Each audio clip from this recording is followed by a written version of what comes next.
ஆண்டவர் உங்களோடு இருப்பாராக.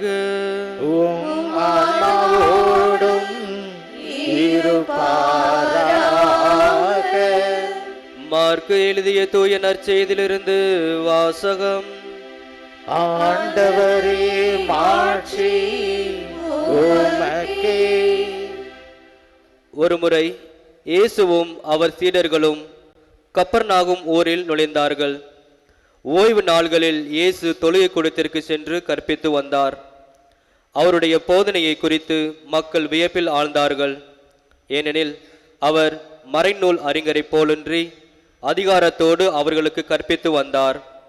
அப்போது அவர்களுடைய தொழுகை கூடத்தில் தீய ஆவி பிடித்திருந்த ஒருவர் இருந்தார். அவரை பிடித்திருந்த ஆவி, நாசரேத்து இயேசுவே, உமக்கு இங்கு என்ன வேலை? எங்களை ஒழித்து விடவா வந்தீர்? நீர் யார் என எனக்கு தெரியும். நீர் கடவுளுக்கு அர்ப்பணமானவர் என்று கத்தியது. வாயை மூடு, இவரை விட்டு வெளியே போ என்று இயேசு அதனை அதட்டினார்.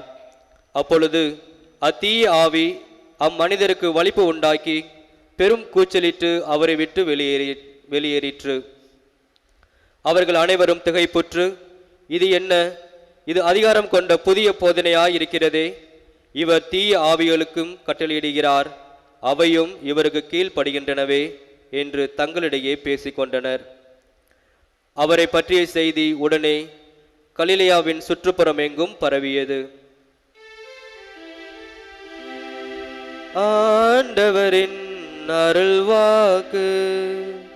கிறிஸ்துவே